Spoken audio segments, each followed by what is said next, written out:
స్వామి నమస్తే స్వామి. మీ పేరు స్వామి? నమస్తే స్వామి. నా పేరు పుప్పాల శివనాగ దుర్గాప్రసాద్. స్వామి ఏం చేస్తారు? నేను మెడికల్ రిప్‌గా వర్క్ చేసుకుంటూ ఉంటాను.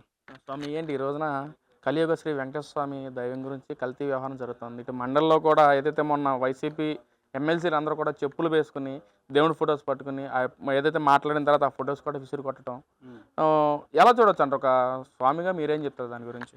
ఎలా చూసేదేం లేదండి. మనం ఎప్పటినుంచైతే చూసుకుంటున్నామో, యథా రాజా తథా ప్రజ అన్న డైలాగ్‌కి ఈ వైసీపీ ప్రభుత్వం అనేది కరెక్ట్‌గా సూట్ అయిపోద్ది.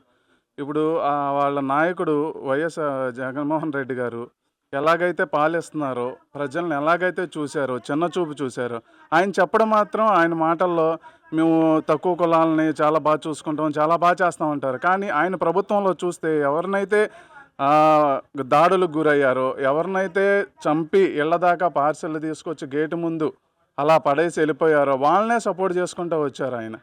అలాగే వాళ్ళ ఎమ్మెల్యేలకు ఆయన కింద పనిచేసే ఎమ్మెల్యేలు కూడా అలాగే ఉంటారు. వాళ్ళకి ఏ బాధ్యతలు ఉండవండి. ఇప్పుడు నాయకుడు అనేవాడు బాధ్యతగా ఉంటే కింద ఉన్నవాళ్ళు కూడా బాధ్యతగా ఉంటారు. ఆయనకే బాధ్యత లేనప్పుడు వీళ్ళు ఎలా ఉంటారు? వాళ్ళు ఇష్టం వచ్చినట్టు చేసుకుంటారు. అక్కడేంటంటే జనాల ముందు మనకు కూడా ఒక సింపతి కావాలి. ఇప్పుడు అవతలోళ్ళ మీద సరే ఓ బురద అలా జల్లేద్దాం. వాళ్ళు మంచి పనులు చేస్తున్నారు. ఆ మంచి పనులు ప్రజలకు కనపడకూడదు. అయి కనపడకుండా మనం కూడా ఉన్నాము జనాల్లో అని వచ్చి ఆ దేవుడి ఫోటో దేవుడు అనేది హిందూ ప్రజలకి ఒక సెంటిమెంట్ సార్. ఈ సెంటిమెంట్‌ని వాళ్ళేం చేసుకుంటున్నారంటే ఆయుధంగా వాడుకుంటున్నారు. వాళ్ళకి కావాల్సినప్పుడు ఆ దేవుడిని తీసుకొస్తున్నారు. ఇష్టం వచ్చినట్టు చేస్తున్నారు. ఆ తర్వాత పని అయిపోయిన తర్వాత పడేసి వెళ్ళిపోతున్నారు. ఒక పేపర్ ముక్కైనా పెన్ను మీదైనా సరే దేవుడంటే మా హిందువులకు దేవుడే. మాకు నమ్మకమే. ఆయన ఎక్కడున్నా సరే నమ్మకమే. ఆ నమ్మకాన్ని వీళ్ళొచ్చి వాళ్ళ పెట్టుబడి ఓటు హక్కు ఓటు బ్యాంకింగ్ చేసుకోవడానికని చెప్పి వాళ్ళ ఇష్టం వచ్చినట్టు పనులయిపోయిన తర్వాత చెప్పులేసుకొని వెళ్తాం గానీ ఏదైనా చేస్తారు సార్ అంటే ఆళ్ళు. మనకేదన్నా ఎవరన్నా ప్రసాదం ఇస్తేనే మనం అది దేవుడిగా వస్తాడు, దేవుడు మన దగ్గరికి వస్తాడని చెప్పి ఆ చెప్పులు కూడా తీసి పక్కన తీసుకొని ఆ ప్రసాదం తీసుకుంటాం స్వామి మనం. అవును. మరి అలాంటిది వాళ్ళు చెప్పులేసుకొని అలా విసిరి కొట్టడం అసలేం చెప్తారు? అసలు వైసీపీ పార్టీ వాళ్ళకి అసలు దేవుడి మీద ఎలాంటి గౌరవం ఉందనుకోవచ్చు అసలు? అసలు గౌరవం అనేది వైసీపీ పార్టీకే లేదు శివయ్య ఫస్ట్ ఆఫ్ ఆల్ చెప్పాలంటే వాళ్ళకి జనాల మీద గౌరవం లేదు, పార్టీ మీద గౌరవం లేదు, దేవుడి మీద కూడా గౌరవం అనేది లేదు వాళ్ళకి. వాళ్ళు ఇష్టం వచ్చినట్టు ఇప్పుడు తిరుమల వెంకటేశ్వర స్వామిని కలియుగ దైవంగా ఎన్నో కోట్ల మంది ప్రజలు భావించి ఎంత నిష్టగా ఆయన్ని పూజిస్తారంటే జనాలందరికీ తెలుసు. అలాంటి దాన్ని ఆయన ఫోటోని తీసుకొచ్చి ఇష్టం వచ్చినట్టు మాట్లాడి అయిపోయిన తర్వాత పడేసి మనం ఇలా నడుచుకుంటూ వెళ్తూ ఉంటే బూట్ల పక్కన బూట్లతో తొక్కేసుకుంటూ వెళ్ళిపోతూ ఉంటే ఎంతవరకు ఉంటుంది జనాలకి చెప్పండి? అంటే మీ అభిప్రాయం ఏంటి స్వామి? కల్తీ జరిగిందా? జరగలేదా? మీ అభిప్రాయం ఏంటి అసలు? మా అభిప్రాయం ఏంటంటే ఇప్పుడు వాళ్ళు సిట్‌కిచ్చారు. సిట్‌కిస్తే వాళ్ళే రిపోర్ట్ ఇచ్చారు. ఏమని ఇచ్చారు? అయితే కొవ్వు కలవలేదు గానీ, కల్తీ అయితే జరిగింది. నెయ్యి అనేదే వాళ్ళు కల్తీగా తయారు జేశారు. ఒక నెయ్యి అంటే ప్రాసెస్ ఉంటది. ఇప్పుడు మనం పాలు చిలకడం, వెన్న తీయడం, దాన్ని ప్రాసెస్ చేయడం ఆ ప్రాసెస్ ఉంటది. ఆ ప్రాసెస్ లేకుండా వాళ్ళు స్మెల్ కోసం ఒక ఎసెన్షియల్స్ కలిపి, టేస్ట్ కోసం ఇంకో ఎసెన్షియల్స్ కలిపి, అయన్నీ చేసి దాన్ని ఒక నెయ్యిలా తయారు జేసేసి, ఆ లడ్డూలేసేసి మేమేం కొవ్వు కలపలేదు. ఇదిగోండి క్లీన్ చిట్ ఇచ్చిందంటే మీరు వాడింది ఒరిజినల్ నెయ్యి కాదు గదా! ప్రకృతి సహజసిద్ధంగా వచ్చిన గోమాత ద్వారా వచ్చిన నెయ్యి కాదు కదా మీరు వాడింది. మీరు తయారు చేసేసి కెమికల్స్ వాడేసి తయారు చేసేసి అది వాడారు మీరు. దానివల్ల జనాలకి వాళ్ళ హెల్త్ ప్రాబ్లమ్స్ అయన్నీ వస్తాయి కాబట్టి దాన్ని కల్తీ అంటున్నాం మేము. అది కల్తీ.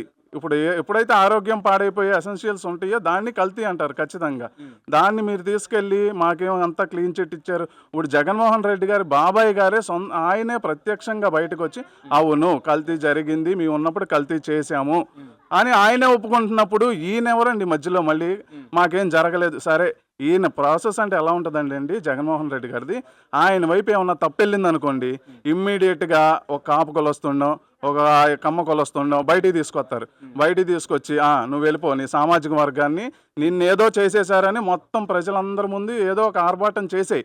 ఇది మనం చేసిన తప్పు ఉండకూడదు. మీడియాలో రాకూడదు. కప్పిపుంచేసుకోవాలి. ఆ ధోరణిలోనే ఉన్నారు సార్ ఫస్ట్ నుంచి కూడా. వాళ్ళ ప్రభుత్వం ఉన్నప్పుడు అదే భయం. వాళ్ళు ప్రభుత్వంలో లేనప్పుడు అదే భయం. పవన్ కళ్యాణ్ గారు అసలు ఆ ఇంటి బయటగా అడుగు పెడుతున్నారంటే అనకూడదు గానీ శివయ్యలకి వణికిపోతా ఉన్నాయి. మనం చేసిన తప్పులు ఆయన ఏం బయటికి తీసుకొస్తున్నారు, ఏంటి అని. ఆ మనిషిని ఏదో 3 పెళ్ళిళ్ళు అంటున్నారు. అది తప్ప ఆ మనిషిని వాళ్ళు ఎదుర్కోగలిగిన అంశమే లేదండి. వీళ్ళు చేసిన హత్యా రాజకీయాలు, దోపిళ్ళు, దొంగతనాలు ఇవన్నీ బయటికి తీసుకొచ్చి ఆయన నిర్భయంగా కడిగేస్తున్నాడు అన్న ఇదిని మనసులో పెట్టుకుని, గ్రడ్జ్ మనసులో పెట్టుకుని ఆయన ఏదో రకంగా బురద చల్లాలి. స్వామి మరి అదేవిధంగా ఈ రోజున అసెంబ్లీ జరుగుతుంది. మరి వైసీపీ నాయకులు అందరూ మాట్లాడుతున్నారు. కూటమి ప్రభుత్వమే కల్తీ చేసిందని చెప్పి మాట్లాడుతున్నారు. ఇటుపక్క కూటమి ప్రభుత్వం ఏమో మీరేమన్నా చెప్పాలనుకుంటే అసెంబ్లీకి వచ్చి మాట్లాడండి, ప్రశ్నించండి అని చెప్పి కూటమి ప్రభుత్వం సవాల్ చేస్తుంది. మరి జగన్మోహన్ రెడ్డి అసెంబ్లీకి రాకుండా ఈ రోజున పులివెందులు వెళ్ళిపోయారు. మరి ఎలా చూడొచ్చు అంటారు? సార్ ఎప్పుడైతే నిజం ఉంటే అక్కడ నిర్భయంగా మాట్లాడడానికి దమ్ము, ధైర్యం అనేది ఉండాలి. ఈ నిజం లేనప్పుడే మొహం చాటేసుకుంటాం. నాకు మా అత్తోరింట్లో పనుంది, మా అత్తగారు నాకు భోజనం పెడతాకి ఈరోజు రమ్మన్నారు, సంవత్సరం నుంచి మా అత్తగారు ఇంటికి వెళ్ళలేదు, ఏయోటి ఇలా చెప్పుకుంటూ వస్తారు. ఇప్పుడు సరే జగన్మోహన్ రెడ్డి గారు అంటున్నారు కల్తీ చేయలేదు మేము డెబిట్కి వస్తామన్నారు. రండి, రాకుండా ఎందుకు వెళ్ళిపోయారు పులివెందులు ఈరోజు మీరు? అక్కడ నిజం లేదు కాబట్టే మీరు వెళ్ళి దాక్కున్నారు. సరే మీరు వెళ్ళలేదు పోనీ, మీ కింద ఎమ్మెల్యేలు కానీ ఎంపీలు కానీ వాళ్ళన్నా పంపించి సరే నాకు కుదరలేదు, నాయకుడిగా నాకు 1,00,000 పనులు ఉన్నాయి, మీరన్నా వెళ్ళి దాని గురించి మాట్లాడని నేను చెప్పాలిగా. అక్కడ ఏమీ లేకుండా వాళ్ళేం మాట్లాడతారు? ఆయనకే ఏం తెలియదు, పెద్ద ఆయనకి ఏం నడిపించి ఆయనకే ఏం తెలియదు. పాపం వాళ్ళు మాత్రం ఏం చేస్తారు? ఆయన చెప్పింది చేస్తారు, లేదంటే ఆయన వీళ్ళని ఏం చేస్తాడని వీళ్ళకి భయం. అలా నడుస్తుందండి ఈ వైఎస్ జగన్ది. స్వామి మరి ఈ రోజున కూటమి ప్రభుత్వం వచ్చి 20 నెలల కాలంలో అసలు ముఖ్యంగా గుళ్ళ పరిస్థితి ఎలా ఉంది? అసలు భద్రతల విషయంలో కానీ లేదా అక్కడ జరుగుతున్న పరిణామాల విషయం కానీ అసలు ఎలా ఉంది అసలు? సార్ గుళ్ళ పరిస్థితి అంటే ఇంతకుముందు చూసుకుంటే మనం గుడికి వెళ్ళి డైరెక్ట్గా ఒక దేవుడికి అర్చన చేయవచ్చు, పూజ చేసుకోవాలంటే కూడా భయపడ్డారు, చాలామంది భయపడ్డారు. నా కళ్ళతో నేను చూశాను. అలాగే ఇప్పుడు ఎలా ఉందంటే గుళ్ళని అభివృద్ధి చేయడం అనేది, అభివృద్ధి పనులు కానీ, గుళ్ళ దగ్గర భోజనాలు కానీ, ఆ గుడికి సంబంధించిన ఏమేం కావాలో అన్నీ చేసి పెడతాం. కానీ మొన్న మహాశివరాత్రి జరిగింది, అప్పుడు అసలు ఎంత బాధ్యతగా ఒక గుడిని నడిపించారంటే చూసి ఆహా ఓకే, మళ్ళీ మన హిందువులందరికీ ఒక ధైర్యం వచ్చింది, మనకు కావాల్సిన ప్రభుత్వం వచ్చింది అని. అంటే ఇప్పుడు హిందువులు ఒక్కళ్ళకే అంటే మిగతా వాళ్ళని ఏదో సపరేట్ చేసి మాట్లాడతాం కాదండి. అంటే మనకి వాల్యూ తగ్గించేస్తున్నారు. ఈ జగన్మోహన్ రెడ్డి గారు వచ్చినప్పుడు కాడ నుంచి హిందువులను ఏంటో అసలు అంటరాని వాళ్ళని చూసేస్తున్నారు. మరి ఏ విధంగా ఆయన పూనుకుని దేన్ని పైకి తీసుకురావాలనుకుంటున్నారో ఇంకా ఆయనకి ప్రజలకే తెలియాలి అది. అంటే ఎందుకని స్వామి మీరు అన్నట్లుగా వైసీపీ ప్రభుత్వం మేము చాలా భయపడిపోయాం, గుడ్డుకు వెళ్ళాలంటే లేదా ప్రసాదాలు తినాలంటే భయపడిపోయామని చెప్పి మాట్లాడింది. ఎందుకని ఆ పరిస్థితి ఎందుకు వచ్చింది గత ప్రభుత్వంలో? సార్ పరిస్థితి ఎందుకు వచ్చిందంటే ఇందాక మాట్లాడినట్టు ఇప్పుడు వాళ్ళు ఒక ఎజెండాతో ముందుకు వచ్చారు సార్. ఒక కులాన్ని, ఒక వర్గాన్ని, ఒక మతాన్ని కానీ మనం తగ్గిస్తే, అణగారిచ్చేస్తే వాళ్ళ ఆధిపత్యం ఉండదు. వాళ్ళ ఆధిపత్యం లేకపోతే మన దూరంలో మనం వెళ్ళొచ్చు, మనం ఇష్టం వచ్చినట్టు చేసుకోవచ్చు అన్న ఇదిలో ఉండి వాళ్ళు ఇవన్నీ చేసుకుంటూ వచ్చారు. ఇప్పుడు ఆ రకంగా చేసుకుంటూ రావటం వల్లే ఆ హిందువులు అనేది గత ప్రభుత్వంలో బయటికి రావడం కానీ, ఒక తప్పు జరిగిందని బయటకు వచ్చిన వాళ్ళు భయపడ్డారు సార్. బయటకు వస్తే వాళ్ళని తన్నడమో, కొట్టడమో, చంపడమో చేశారు. ఇష్టం వచ్చినట్టు కేసులు పెట్టారు, లోపలేసి కొట్టించారు, అన్నీ చేశారు వాళ్ళు. అందుకని వాళ్ళకి భయపడటం వల్లే ఇప్పుడు ఈ మన హిందూ ధర్మం అనేది ఇంకా ఇప్పుడు ఈ ప్రభుత్వంలో అన్ని సపోర్ట్స్ ఉంది కాబట్టి బాగా ముందుకెళ్తుంది. మరి ఫైనల్గా ఒక క్వశ్చన్ స్వామి, మరి 2029లో మీ అభిప్రాయం ఏంటి? ఏ ప్రభుత్వాన్ని కోరుకుంటున్నారు? మళ్ళీ ఇటు వైసీపీనా, కూటమి ప్రభుత్వం? సార్ ఇప్పుడు నేనొక్కడనే కోరుకుంటాం కదా సార్, ప్రజలందరూ కోరుకున్నారు కాబట్టే ఆయన్ని పక్కన పెట్టారు. ఎవరైతే కావాలో ఆయన్నే తీసుకొచ్చుకున్నారు. ఇప్పుడు పవన్ కళ్యాణ్ గారు ఉన్నారు, నియమ నిబద్ధతలకి ఆయన పెట్టిన పేరు తిరుగుండదు. ఆయన ఏదైనా చెయ్యాలి అనుకుంటే అందుట్లో మంచి ఉందంటే ఎవరితో అయినా పోరాడడానికి ఆయన సంసిద్ధమే, అది ఇక తిరుగులేదు అందుట్లో. ఇక చంద్రబాబు నాయుడు గారు అంటారా, ఆయనకి ఎన్నో సంవత్సరాల నుంచి చేసిన ఎక్స్పీరియన్స్, అనుభవం ఉంది కాబట్టి ఆయన అనుభవాన్ని మనం పరిగణలోకి తీసుకుని రాష్ట్రాన్ని, ఇప్పుడు హైదరాబాద్ ఉంటే హైటెక్ సిటీని దాన్ని ఎలా డెవలప్ చేశారు ఏంటి అనేది ఫస్ట్ నుంచి మనం చూసాము. అలాగే ఇప్పుడు మనకి అమరావతి కానీ, చుట్టుపక్కల కానీ, వైజాగ్ కానీ ఏదన్నా వీటిని కూడా అభివృద్ధి చేస్తానన్న నమ్మకం ఉంది మాకు. అలాగే ఇప్పుడు నారా లోకేష్ గారు ఉన్నారు. నారా లోకేష్ గారి దగ్గర బాగా మెచ్చుకోవాల్సిన విషయం ఒకటి చూశాను సార్. అదేంటంటే ఇప్పుడు అబ్దుల్ కలాం గారు చెప్పారు, ఆ స్కూల్లో చదివే చిన్నపిల్లలే రేపటి భవిష్యత్తు అని చెప్పి. అది బాగా పాటిస్తున్నారు సార్ ఆయన. ఇప్పుడు చాగంటి కోటేశ్వరరావు గారి అలాంటి మహానుభావులను తీసుకెళ్ళి స్కూల్ పిల్లల ముందలందరినీ కూర్చోబెట్టి ఆయన కూడా ఒక చిన్నపిల్లలాగా పక్కన కూర్చుని ఆయన చెప్పే శ్లోకాలు అవన్నీ వినటం ఏ నాయకుడు చేశాడు సార్ ఇప్పటి వరకు?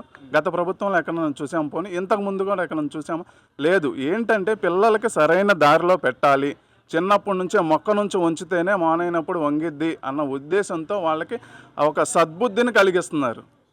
ఫైనల్గా మళ్ళీ ఇదే ప్రభుత్వం కోరుకుంటున్నారు స్వామి అయితే. ఖచ్చితంగా సార్, ఇదే ప్రభుత్వం రావాలి, ఇలాగే మమ్మల్ని బాగా అభివృద్ధి పదంలో నడిపించాలి.